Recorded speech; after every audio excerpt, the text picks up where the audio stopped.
Hi. So you're going in this order? Yes. So I'm last. Yeah. Okay. Good afternoon, everyone. Good afternoon. Hello. I'd like to invite all the speakers to come to the front, just for so that we can have a quick turnaround, if possible. So, and then let's settle down. We don't have much time.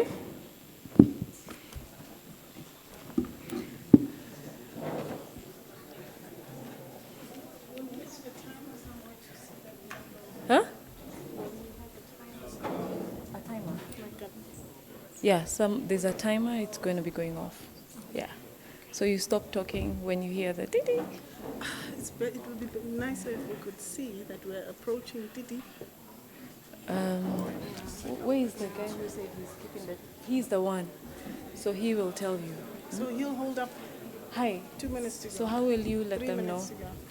You'll hold it up? Yes. Okay. So, So- maybe sit somewhere So where you can mostly I'll be having 5 minutes. So I'll start with 3 and then 1. 3 minutes gone or to go? 3 to go. To go. Yes. have a seat. Given Huh? 5 minutes. So Sorry? when I raise 3 minutes, Yeah, please sit down. We'll call it just the way it's written. That means the last one finish, we come sitting so we get the question and answer. Because sitting and looking to people while someone Okay, present is not all right. nice. So you come here when all Just the last one presentations are finish, We done? come and sit. Okay. Is it okay? Yes, please have us. But don't go too far. Yeah, we're just here close. Okay. So you are following this order normally? Yes, yeah. Okay, so you point to them? yes. Okay, so welcome to this afternoon's research spotlight session. We have 7 exciting and brilliant presentations ahead of us. And we will begin with Abdon. Everyone has 5 minutes, and we have to stick to time strictly. So as soon as the 5 minutes are over, you need to stop speaking. No, we have been instructed to to use this as your guide so that you can read the background, the biography of the speaker and what they're writing about. So the first speaker is Abdon Atangana. Yeah, excuse me. So you have 5 minutes. I'll be raising the placard for 3, meaning you have 3 minutes, and then 1. So when I raise 1, you better hurry. Let us keep time and do what's needed to do. Thank you.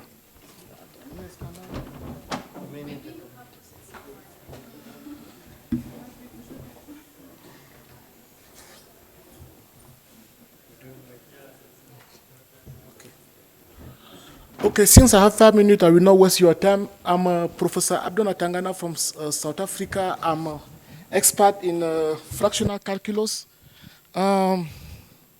What is fractional calculus? The first thing is whatever you want to do in life, you can model it using mathematical equation.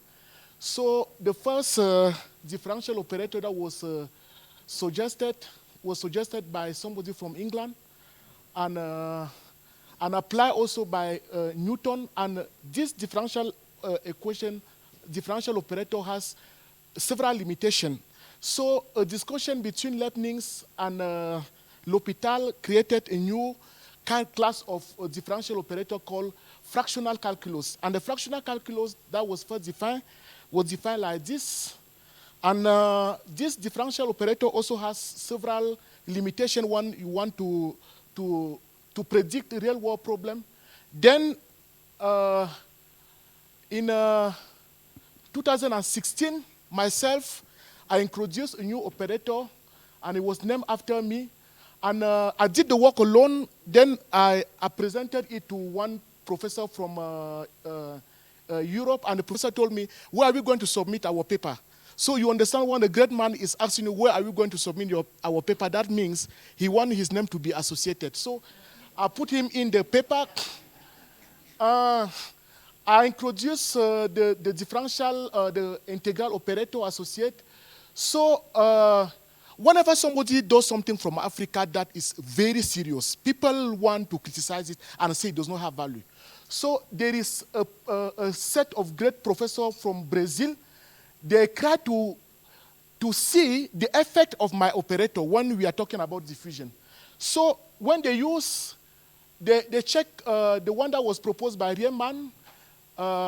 They have this one is what they call the waiting time distribution. Here is what I suggested, and here is what they call Brownian motion. I cannot explain it now. So what is happening now is that when my operator is able to capture at the same time Riemann and Brownian motion. So next, they try to see, because the particle is moving through a geological formation, how that particle is moving. So they try to see how my operator is affecting the mean square displacement of the particle. So what Riemann proposed is given by this. What Capito Fabrizio they propose is given by this. What I propose is given by this. And what the Brownian motion is a well-known situation in physics. And now, when they compare it, they realize that what I propose has what they call a crossover, is able to capture different things at the same time. So if you start from here to here, my operator is able to capture Capito and Brownian motion. But later time, I'm able to capture Riemann. So now they did the analysis. They realized that my operator has what they call a crossover from the waiting time distribution. Crossover from stretch to exponential to power law.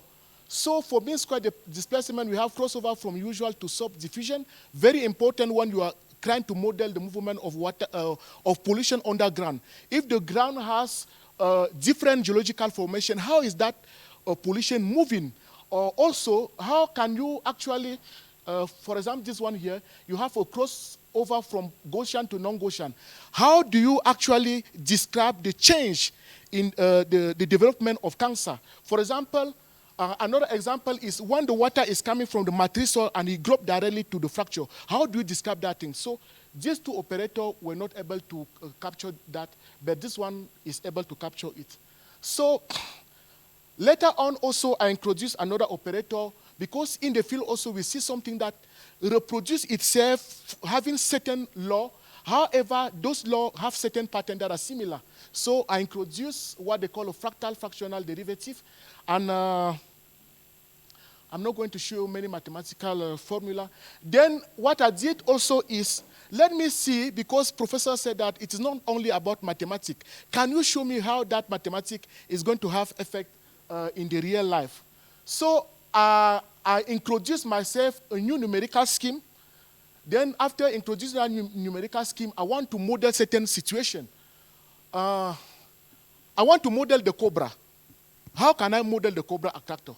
So this is what I used to model using the Capito, the existing fractional differential operator. This is what I obtained. This is what I use for the Riemann. Then here, this is what I use by my operator. You can see what is happening here. So also, I try to model, because lately we had a very big problem. People are killing each other. We need love in Africa. We need unity in Africa. So I wanted to see, can I model, can I give a mathematical equation that shows love? So I use the classical differential that exists already. It gives me this. I'm not seeing any love here. I'm seeing a little bit of chaos. So I use Capito Fabrizio. I obtain this thing. The love is coming, but we need to refine it. So this is what I obtain with my operator. Very clean. And now, there is in my village in Cameroon, there is a bird they call ekun. So I wanted to model that ekun. So I have only 1 minute. Then I model it and I obtain this. So these are my reference. This is what I wanted to tell African people, that I want God, the King of Heaven, to bless African researchers with wisdom, new knowledge to solve African problems without waiting for European. So maybe the question will be, how is your impact in the field? Due to this, I worked for 4 years. I have been appointed editor in 30 international accredited journal of mathematics. And I have many awards. And also this year, only for 4 years, I was selected as high cited researcher in the world. Thank you.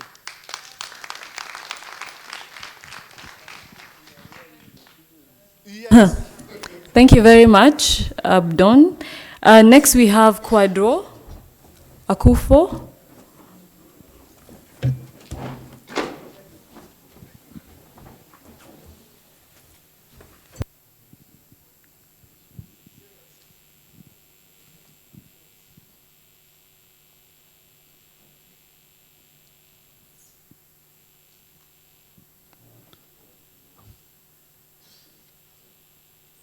Okay, that's fine. I'll be presenting on childhood blindness insights and trying to produce some work we did in a rural eye center in Ghana, a retrospective study to try and see what can we learn from it. Imagine closing your eyes and not seeing anything, or even walking through a very misty day and not seeing clearly. This is the vision that most children would have when they are blind, even in their childhood. This affects about 1.4 million people globally, and amblyopia, it's one of the leading causes of monocular visual impairment, that is visual impairment in one eye. Amblyopia is simply poor vision that cannot be corrected with either glasses or contact lenses. It has an impact, especially in children, because of the long blind years that are associated with this condition, and also the impact on quality of life. So we sought to investigate the pattern of this amblyopia in a rural eye center in Ghana. So we reviewed over 13,000 folders, and we found about 258 cases of amblyopia. The prevalence amounted to about 2.08%. The age range was between, the mean age is about 24.27, but we found that more than 50%, consistent with literature, had amblyopia aged 19 years and below. The different classifications, we also found but with majority being affected or by the fact that they didn't have glasses correction in time. This is a pattern of what we found. We found that optical defocus, which is this graph here, there's a type of amblyopia that when we identify it early through vision screening, we can deal with it by prescribing glasses compared to the others. And that's also consistent with what we found in terms of the treatment regime that was administered to these patients. So what do we learn from this? We learn that amblyopia is certainly present in about 1 to 50, with a major cause in these rural communities being refractive error, which means that simple spectacle correction and intervention can address this condition. Also building capacity of these centers to identify these cases, and also to work closely with teachers, parents, and clinicians to help them in managing this condition. In addition, the current school health policy should be continued, and with more emphasis on preschool vision screening, because when we identify these cases early, with proper treatment, we can manage them. Sorry.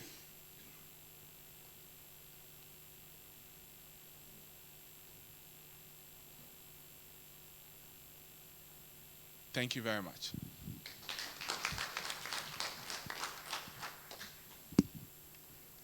Very good. That was an excellent example of timekeeping. Next, we'll have Amna Abdallah.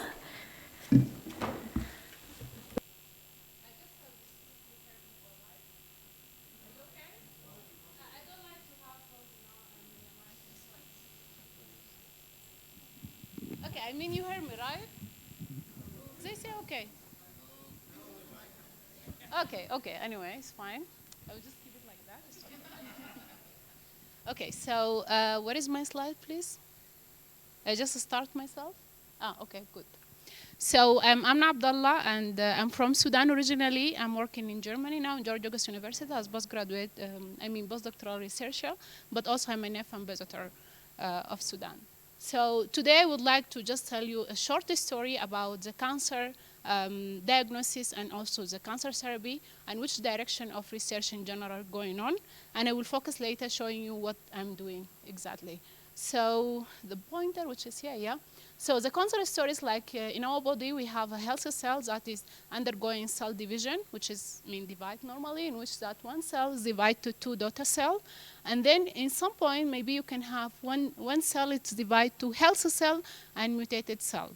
The difference between healthy cell and mutated cells that the mutated cell is controlled, so it's get a signal that okay, now you have to stop, you don't need to divide anymore. But the mutated cell is most of the time is uncontrolled growing. So it's just keep growing as crazy, you can say. And the idea is like if you have a person that feeling unwell and then you go to the doctor, I say, okay, I have some, I'm not feeling well. Then the doctor will say, okay, you go and make a test, right? So usually the test is you take a sample.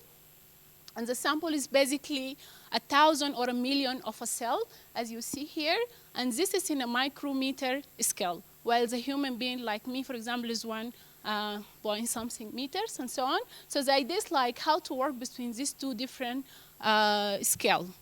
So the idea, this is where the researcher is doing, is like they use different approach. One of them is the top-down approaches, which is starting by the patient, and then they break it down to work in a micrometer scale, but also they break it down to work in a nanometer scale. And here where they use the nanotechnology, let's say.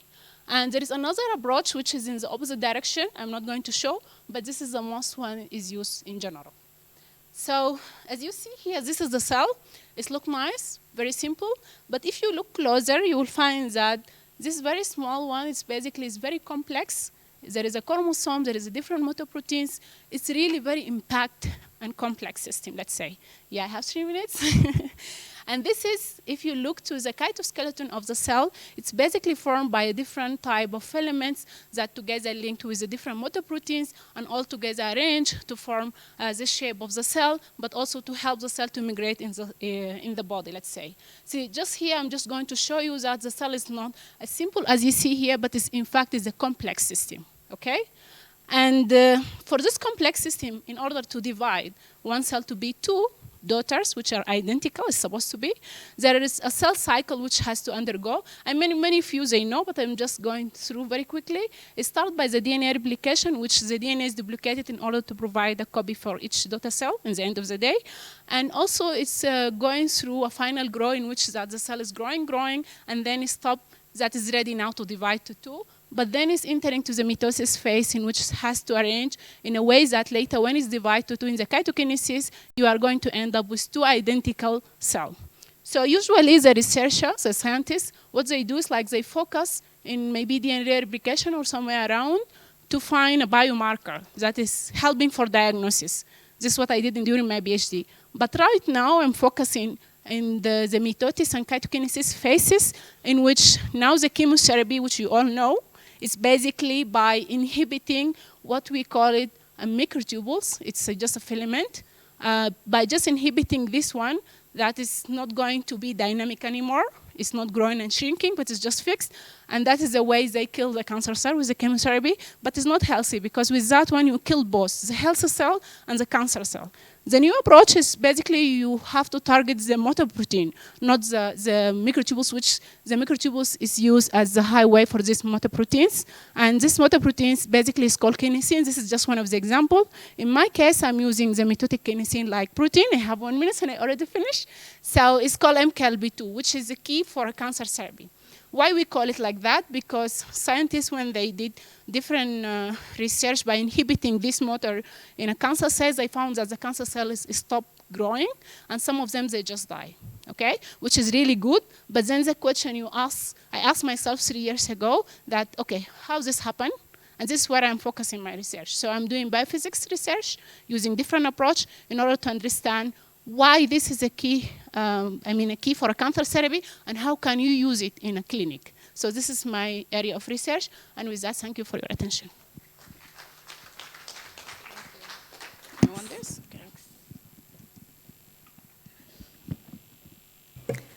Okay. Thank you very much, Amna.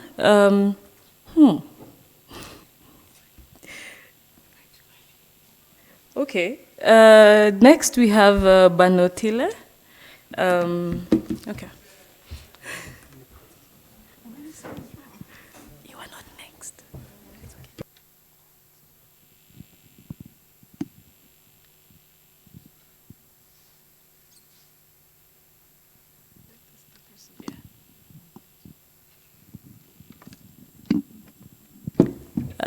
Sorry about that. Next, we have Nicholas.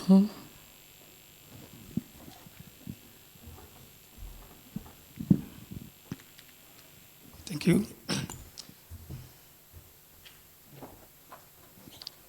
My name is Nicholas Amoko from West African Center for Cell Biology of Infectious Disease, popularly known as WACBIB, University of Ghana. I titled my presentation, Changing Etiology of Acute Febrile Illness, Detection of Dengue and Q Fever in an Era of Declining Malaria in Ghana. Accurate diagnosis of febrile illness is still a huge challenge in malaria endemic countries. This is partly because most of the pathogens that are involved are not identified due to overlapping clinical presentations and diagnostic limitations. As a result, a large proportion of febrile illnesses are presumptively diagnosed as malaria when the individual may be suffering from other illness. But with the decline transmission in malaria, there is an urgent need for a comprehensive characterization of etiology of acute febrile illness. So this study was aimed to obtain a snapshot of pathogens that are causing febrile illness among Ghanaian children. To do this, we obtained blood samples from 166 febrile illness prior to treatment, and we extracted total nucleic acid. And then we used AFI Tagman array card, which is a customized card capable of detecting 26 pathogens. So we have all the pathogens, the nucleic acid, the nucleotide sequence, and then the probes on the card. On this card, and we use a QuantStudio 7 real-time PCR system to run our assay. And from the results, as expected, we found Plasmodium to be the predominant pathogen. But then in addition, we found Plasmodium dengue co-infections, and also Plasmodium Coxiella infection. Coxiella is responsible for Q fever. And from sequence analysis of the virus that we detected, we found out that the Ghanaian dengue virus had a close relationship with dengue virus serotype 2 that was detected in 2016 Burkina Faso Ebola outbreak. So in conclusion, this work presents the first or a molecular evidence of Q fever and rickettsia as well as dengue fever among Ghanaian children. And we think that this infection may be developing in an unknown population within an unknown proportion within our population. And dengue is not known to be endemic in Ghana. And so dengue virus as well as these zoonotic diseases are not on the radar for differential clinical diagnosis. So there's a need for our clinicians and public health officials to be alert of some of these emerging infectious diseases in Ghana. And also there's a need to educate our population about some of the risk factors to such infections. We need to do further studies to know the role of other AF5 associated pathogens that may be circulating in our population. I'll end by leaving you with this saying from William Osler, who said, humanity has but three great enemies: fever, famine, and war. But of these, by far, the greatest and the most terrible is fever. We had funding for this study from Ghana government through World Bank African Center of Excellence grant and Royal Society Pfizer grant. Thank you for listening. Thank you very much, Nicholas. Next, we have Elliot. Yeah. You're the last one. Hold on tight. Your time is coming. Everyone's very excited about their research.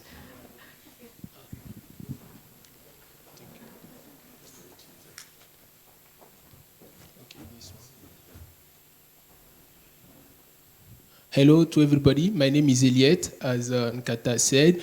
I'm a social anthropologist, and I studied also urban studies. And in other life, I was IT engineer.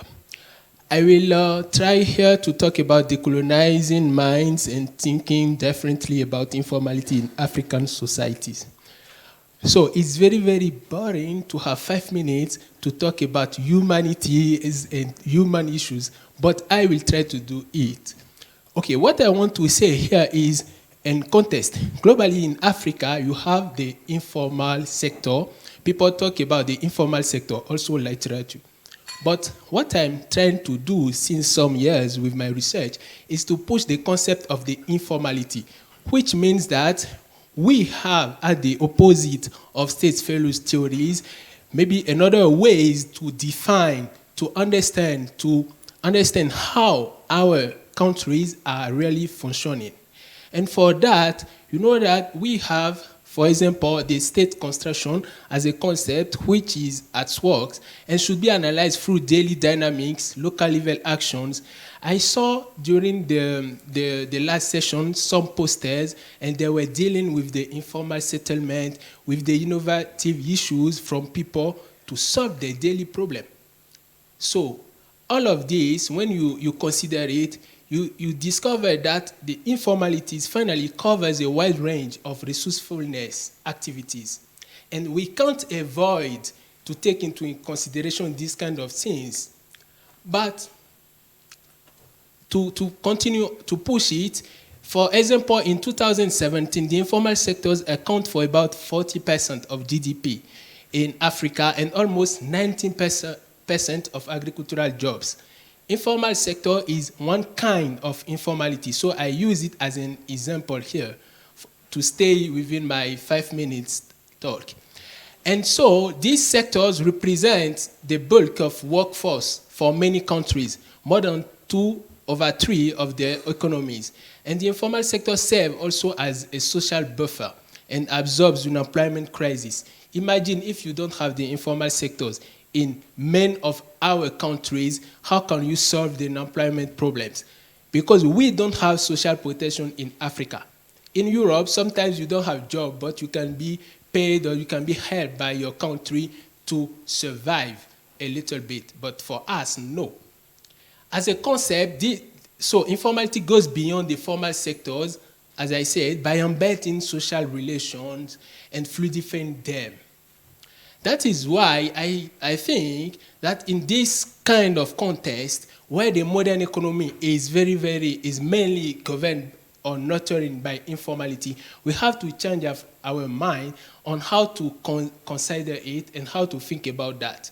We need to develop pragmatic approach to take into consideration these kind of activities, not to say that we need to suppress, but we need to find how to deal with what is good and we can take from them and how to adapt to our policies. The last thing I would like to say is all of this comes because we have a very static view of the state. We are embedded into the neo-Weberian state policy. For us, state should be a territory, should be governed and ruled by the law, by the force, sometimes by the police force. And we don't think that we can have something different. So what we are trying to push now is to say, where is our capacity to imagine other possibilities? Where is our capacities to define a new ways to think innovative models, integrating the realities of our countries? And to conclude, Africa is a continent, but not a country. Thank you very much.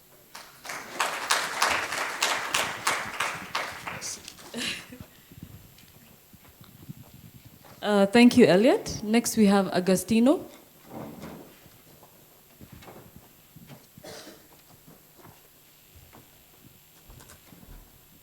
Good afternoon.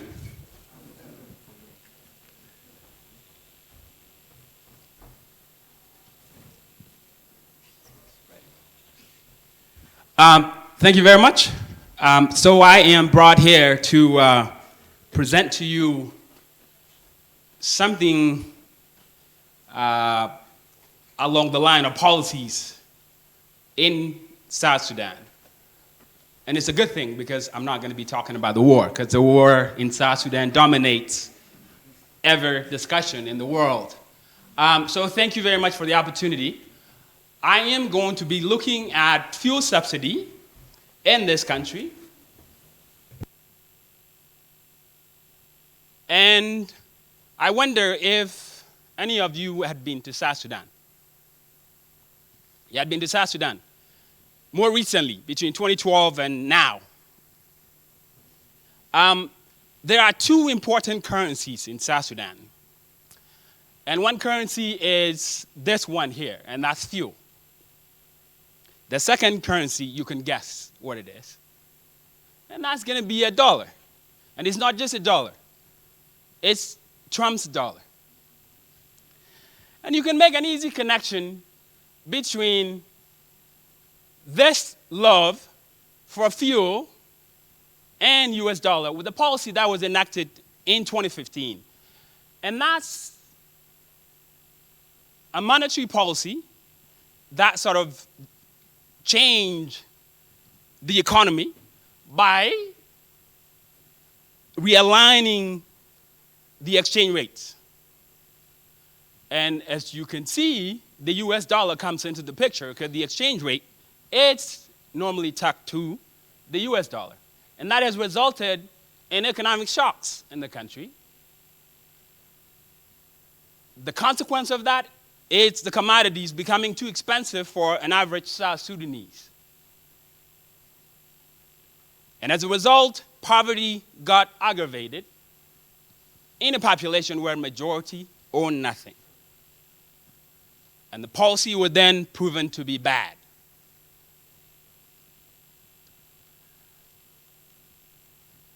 So then the government again intervened with a new policy by introducing fuel subsidy, allocating $180 million a year to import fuel at a lower cost to the regular people.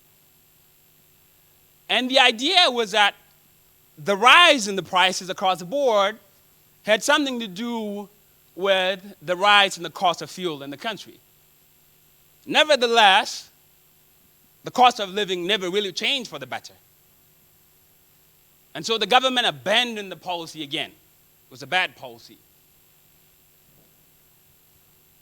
And so then what is material for us as policy researchers?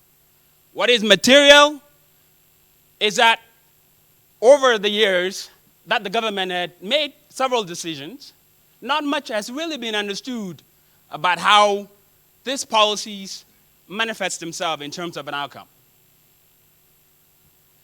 And so hopefully this work here highlights and presents more knowledge into what had really happened to the policy. And so then what have we done?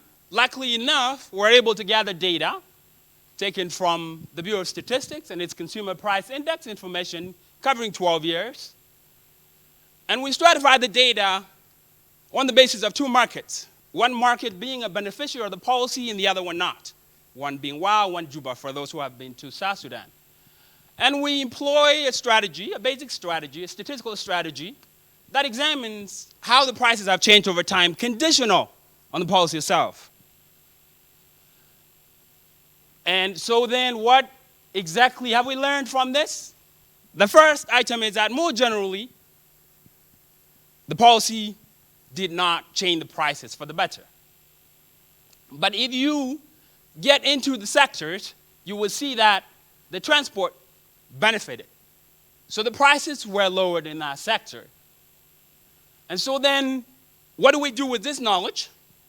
What we do is that even though we know for a fact, looking at the market as a whole, not much was achieved, the subsidy was not a complete waste. And especially considering that the public transport system is normally dominated by people who have nothing. And so what this tells us, and I'm done, is that perhaps targeting policies in this context, especially the context that is troubled by, say, conflict, might actually be beneficial to the poor. Without further ado, thank you very much. Thank you very much. As we move to our final speaker, Banotile, finally, you can now come. As we move to our final speaker, I want us to begin to think about the points of convergence and the points of divergence between the various presentations that we've had. So rather than think about one individual one, let's see the points of commonalities and differences.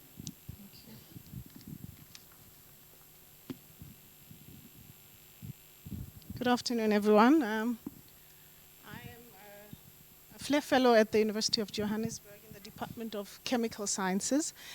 And the research that we're doing is centered around the use of waste materials, including waste gases that often escape into the atmosphere, but biomass in principle. We develop technologies that can facilitate their conversion into valuable products such as biofuels, chemicals, and useful polymers. For the sake of this talk, we focus mainly on the biofuels and biochemicals that we produce from our catalytic technologies. And really the research is inspired by the observation that Africa is the largest consumer or producer of biomass in the form of wood for fuel. And a large quantity of that is converted mainly to charcoal for cooking. And as Dr. Judy said earlier this morning, that we were the ones to discover fire. It seems as though Africa has pretty much camped at this point. There's been no improvements or even innovative ways to use biofuel beyond this. A large of the charcoal is produced in ways that, as you can see from this image, really pose health risks to the people who are producing it. The sort of diseases that can come out of that is linked to sort of respiratory disease complications, heart disease, and even at times lower development of the brain in young people or children that are in the vicinity of this production site that you see over here. That said, the process is also very much economical. And it would be wise for us to start developing other ways to diversify the way biomass is used. If you look at this over here, it shows that several of the other regions in the world have moved on to producing biofuels and even advanced biofuels from their biomass. Yet in Africa, we're still stuck in using it in a traditional way. And so this research basically wants to try and develop low-cost technologies that will enable us to convert the biomass into products that could firstly reduce the risk of using biomass, or that is the risk of diseases, but also improve the economic potential of biomass in the continent. And so we look at an integrated process where we firstly separate the biomass into components, cellulose and hemicellulose. We then convert them to molecules that could form biofuels or that qualify to be used as biofuels. And later on, we'll be looking at how we can convert them to other useful products that can support the chemical industry and the polymers industry, etc. And for that, we use two technologies that we have deployed, ionic liquids, as well as deputatic solvents. And for the conversion phase, we use catalysts. So we design catalysts that can facilitate the processes of conversion. So the ionic liquids that we've made, in order to drive the costs, we particularly focus on waste material or low-cost inputs, for instance, phosphates and urea. And out of that, if you combine that with limonene extracted from citrus peels, you can develop some interesting molecules that if you convert further, you can make ionic liquids as well as deputatic solvents. So we've isolated some interesting deputatic solvents that have solubilizing properties for cellulose. So once you solubilize cellulose, then it's much more easier to access it and then convert it into useful products. In particular, we start off by converting it to sugars. So C5 sugars would be your xylose, C6 would be glucose, fructose, etc. That is the starting point to our sequence of conversion steps.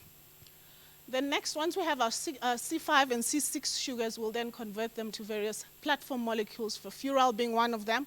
And we've used a range of catalysts that we developed from platinum group metals. We found that they work not to make just fuel molecules, but they also make chemicals such as difural ether, which is used in enhancing the flavor of coffee. And so now that we have catalysts that work with platinum group metals forming part of the components, we're looking now at using cheaper metals in order to drive down the cost once again. All right, so in summary, we have developed some useful ionic liquids that are cost effective. Hopefully they will aid in developing our processes to be more cost effective. And we have started to then unlock the potential of biomass beyond just burning it for fuel.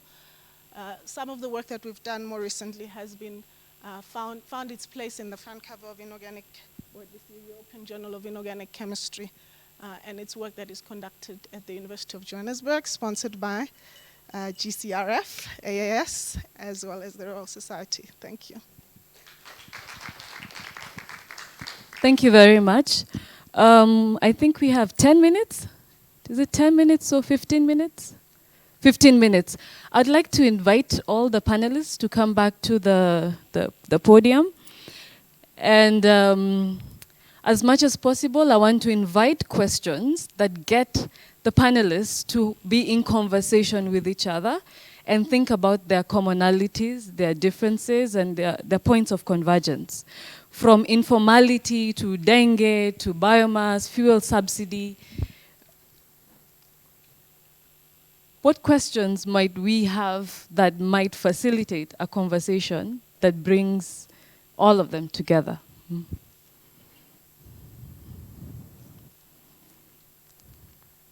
Is it a very difficult question? Okay, raise the questions that you have. I have my questions, but let me open up the floor to the questions that you have. Okay. Yes.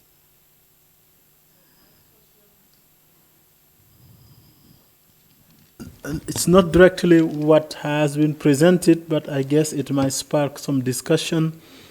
We have been told that we cannot use plastic, and plastic waste is an issue actually where I live and probably everywhere.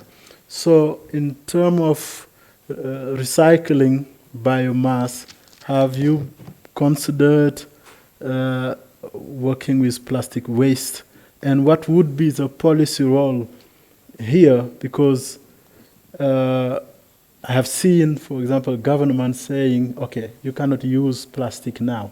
So what would be the approach of a government? Maybe that could touch two people and whoever. I think that I've heard about cancer, but I don't know what the yes.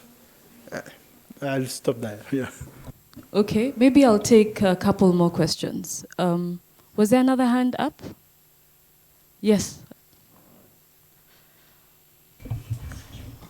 Good afternoon. My name is Jessica Thorne. I'm Namibian and I work with the African Climate and Development Initiative. My question is also directed to the last speaker. Thank you for the very interesting presentation.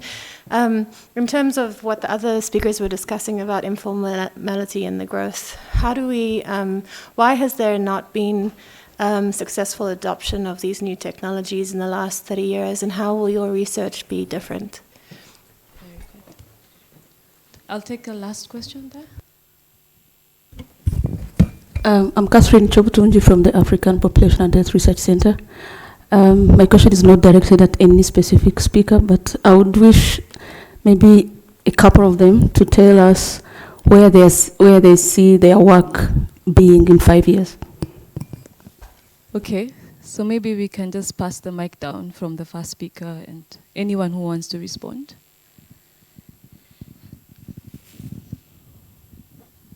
Thank you. I'd like to respond to the two questions that I think are more in line with the work that I do. The question around plastic waste. Plastic waste is a huge challenge, not just for us here in Africa, but globally. And there has been a lot of initiative or a drive to try and see how we can deal with it.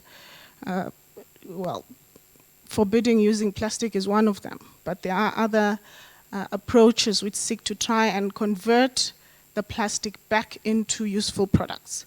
So plastic is usually made from petroleum-based inputs which are polymerized into various forms of plastic. The success of that will obviously be driven by technology that can efficiently convert the plastic back into its monomers. And there's a lot of research going into that. But how can government facilitate that? I think firstly, I can speak from South Africa. A lot of the waste is classified as waste, and because it's waste, you cannot begin to collect it to use it as a resource for anything. So governments would have to start out first by finding ways to re-legislate the waste into value, firstly. And from there on, there are lots of incentives that they can put in place as well for waste management programs that will go and collect the plastic to a central place where it could then be converted into useful products. In fact, there's a company currently in East London, South Africa, that has developed a technology that converts plastic into solvents, back into solvents and into fuel components. And it's funded by the Industrial Development Corporation of South Africa, along with some Polish researchers who discovered this technology. And they've set up in South Africa and are currently doing that. So it is possible, it just requires a lot of input from government. And in South Africa, it happened through the Industrial Development Corporation.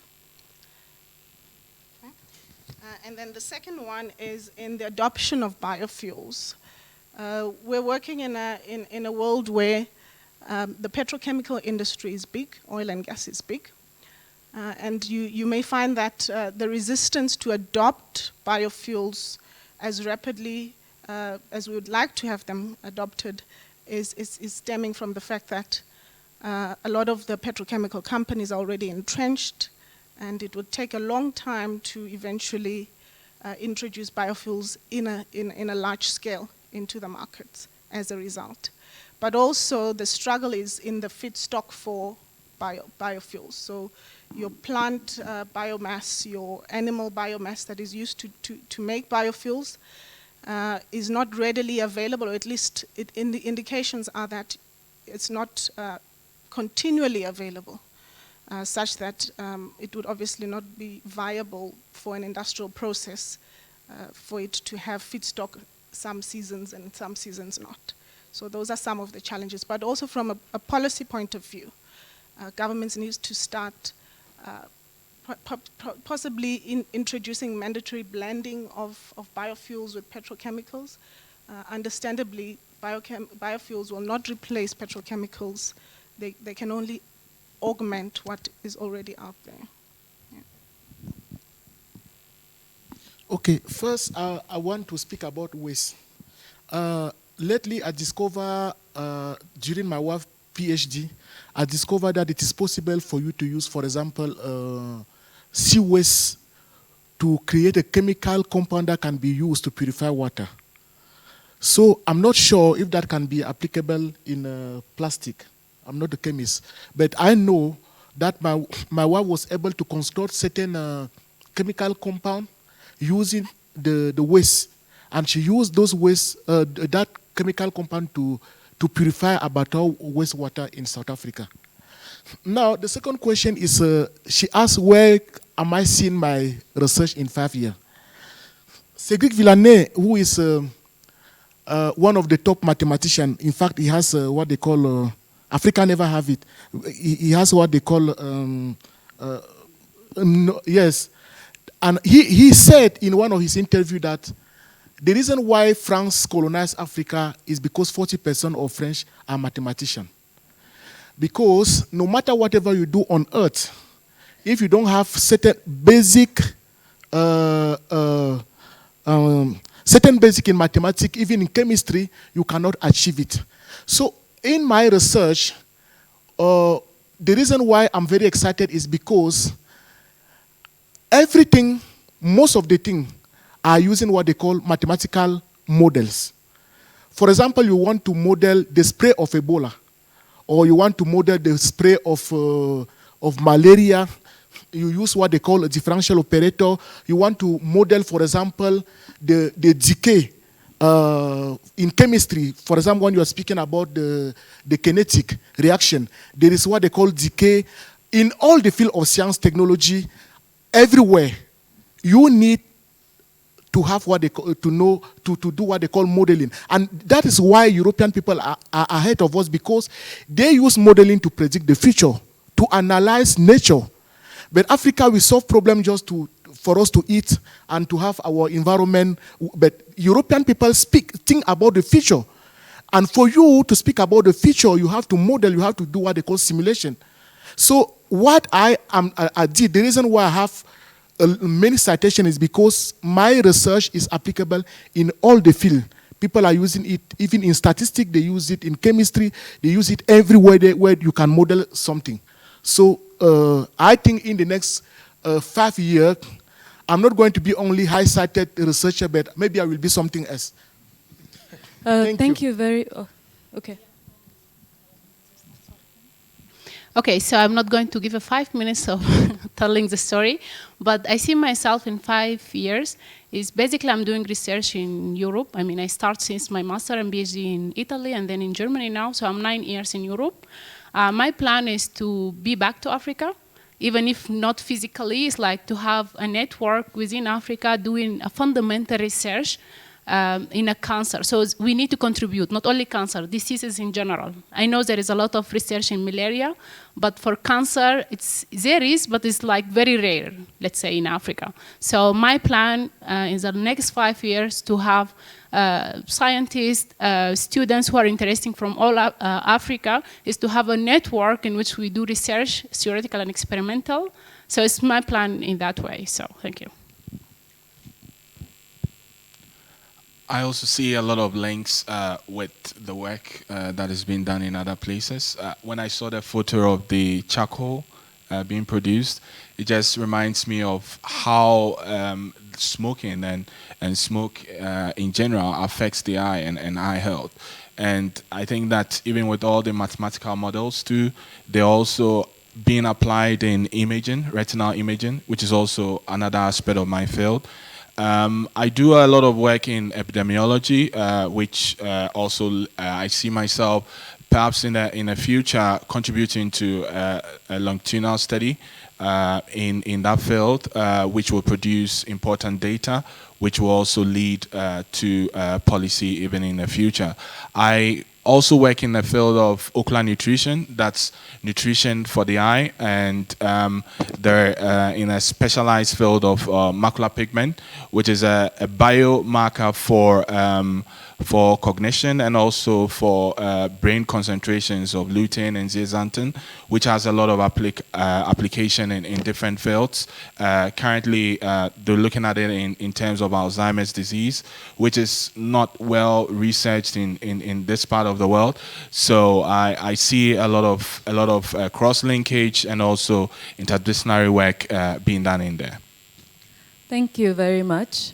I think there's one question that has not yet been responded to, which Elliot raised, Abdon has raised, and I think the question about informality.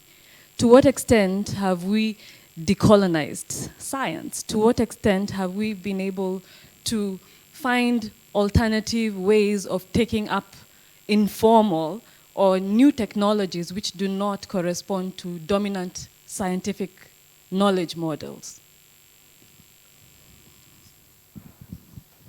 Thank you very much. I will try to answer to this question. It is very important issue.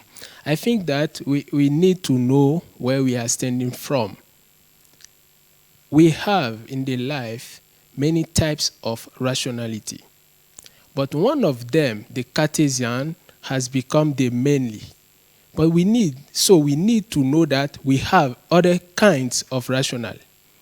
That is the first thing. If we can't conserve it as a scientist, for me, we can't do anything. Second thing, when we know that we can have other possibilities, we could use the tools from the science, because science is universal. Mathematics are universal. I'm social anthropologist, but I studied mathematics. I was not so good, but I studied physics. I am IT engineer. I work as an engineer for many years.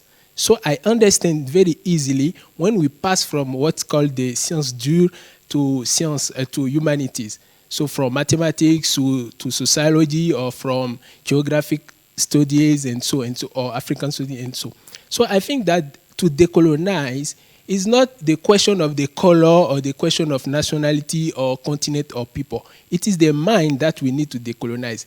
And the main things we have to do is to change how to think.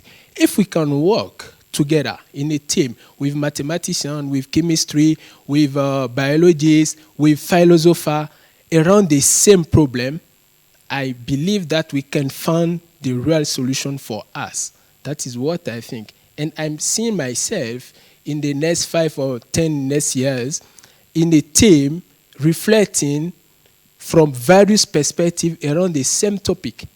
The philosophy was the main of the science.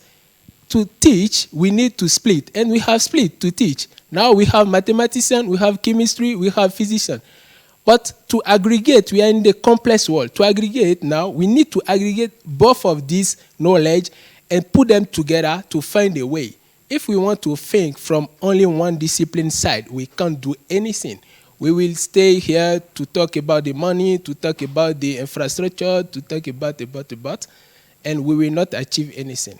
That is what I think. Sorry, I will jump. When it comes into decolonization, when it comes into African or, English is not my first language. It's a colonial language. So my first problem is that African people has lost their identity. There is a letter I read where somebody from England went back to his country and he was giving what he was telling people what he saw in Africa. And he said, I went through the length and the breadth of Africa. I did not find anybody begging. I did not find a thief.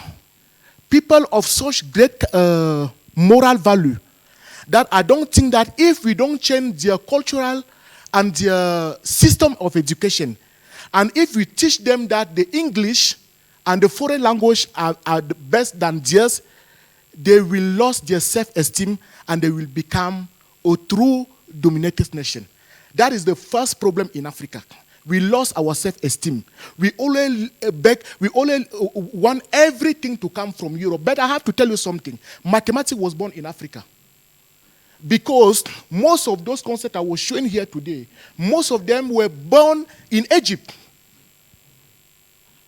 Al-Kashi, most of those great professors from Europe, they came in Africa to learn mathematics.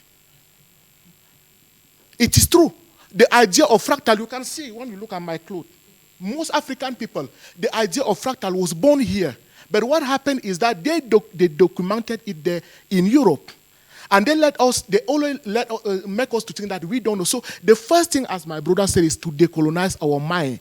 To give again our African people the self-esteem for them to know that they can. And we can only do it through unity. We cannot decolonize if you are not united. Africa is not united. For example, scientists around Africa cannot go from one country to another. I need visa to go to my continent, to my village, to my Africa. So for us to achieve that decolonization, we have first to understand who we are and to know that even God had confidence in Africa when his son. And Africa is also the only continent where that helped Jesus Christ to carry the cross. That have to tell you something. The decolonization have to start in our mind to tell young African people we don't need European people to help us in anything. From there, we can change. Very good. Is there any panelist who hasn't said anything? Huh? You okay? Yeah, okay. Talking about the where the study will be in 5 years' time. For the AFI study that I talk about, apart from pathogen characterization, we also collected clinical data. So we want to link these pathogens with the clinical data and then be able to come up with a very simple point of care predictive model that can be used by clinicians at the hospitals. And also, we are also working hard to come up with the biomarkers of fever so that it will help in the diagnosis of this febrile illness. Can I just one sentence? Not too much. Okay. I just want to say that we should forget that we are African, European. I mean, we should not think about where we are from or where we are. We just think that we are scientists. We want to work together to solve some challenges in Africa or outside of Africa. We want to be together. I mean, the idea is like to make a team, wherever is it from. Because in this way, I mean, this is one of the things that I'm supposed to be in US for my postdoctoral, the second one. But unfortunately, I'm not be able to go because I'm from Sudan. And we have allergy. I mean, the US, they have allergy from Sudanese. So I'm not able to get my visa to go to US. So we want to delete this fact. So we have to have identity that we are scientists. We are people who want to do research. We want to study. We want to solve problems. And that's all. Wherever you're coming from, where, and that's all. So I guess this is my opinion. Sorry, I do agree with that. But I think we cannot forget the place of power and the way knowledge is constructed, and asking the questions of who has power, what is the source of this power, what is the nature of the power, how is it exercised, how is it distributed. We cannot forget the place of power. We cannot forget, but we don't beat it as a big challenge, you know, because when you think about it, European, Africa, US, then you are not scientists anymore, you get it? Actually, that's another, okay. Okay, we discuss it. We discuss it over coffee break. Very good. Can I say something? 2 quick words. One okay. minute, 1 second. Uh-huh. My question is why Africa cannot, for example, build his own Elsevier? Why Africa cannot define his own impact factor? Why Africa cannot define, create their own journal and give certain policy how they will publish their paper and handle their own knowledge? Why we have always to publish in the other place and there is a lot of discrimination. When you submit your paper is out of topic. However, you receive a paper from that journal where you are sure that it's not even having worth. So the decolonization should start from everywhere. We create our own journal, we create our own Google, our own Facebook, our everything. Okay. Can I bring some answers to that? How much do you want to have your tea and coffee? Okay. You want to stay here? Okay, so let's hear the panelists, and then there's a question at the back there. Thank you. My own view is this.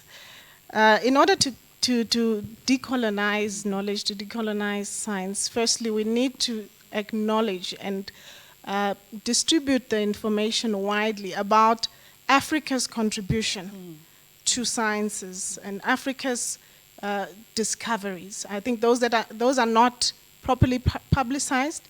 They are not sent out to the average person on the street to know that Africans have contributed to science and to solutions that we see every day. And then secondly, contextualizing our knowledge and our research endeavors. So that's the best way to bring it closer to the people.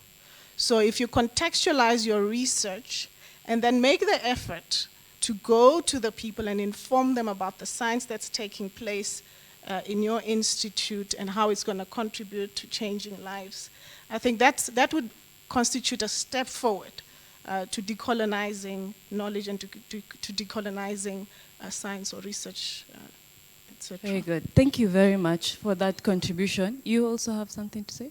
Okay. Okay. My name is Benjamin Kumenda. I'm from Malawi, University of Malawi.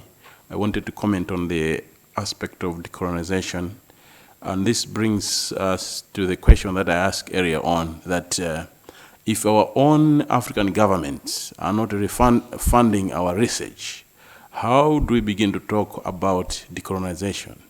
Because the things that we are busy working on, the research that we are working on, is being funded by another government altogether. And so we have to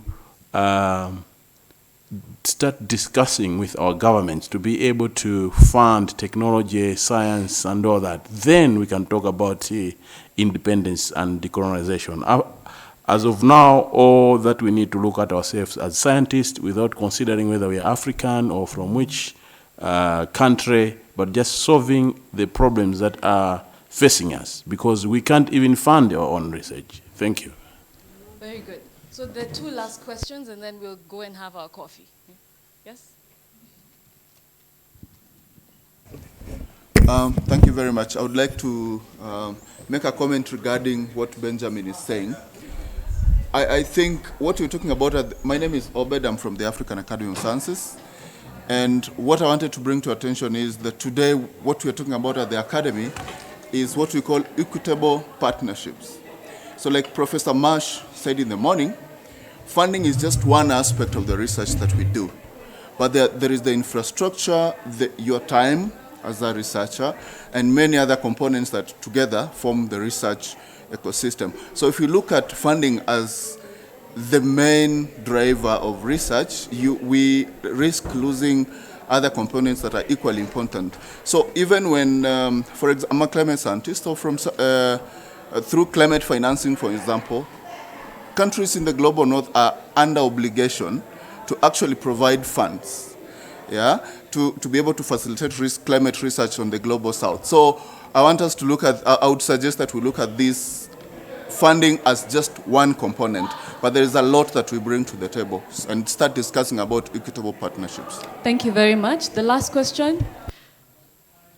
So, and some element of response to, some issues that were raised actually in the discussion in terms of publishing our research. I think that it's important. Where do we publish? Sometimes we have issues publishing because when your work is focused on issues that are relevant only to Africa, if you submit to a different journal or conference, they might say, hey, it's good, but it's not relevant to our conference. So I think that there are efforts to solve those problems. I know of two. I don't mean to do some advertisement, but there is Scientific Africa, which is a journal. We also organize a conference. Jessica here is a general chair. It's going to happen next year here in Kenya. It's called Intersol, Interdisciplinary Solutions. And the themes and research that we invite to submit are really relevant to Africa. And it's a well-accepted journal and conference now. So there are efforts, and I agree that we have issues, but there are some efforts that are being underway.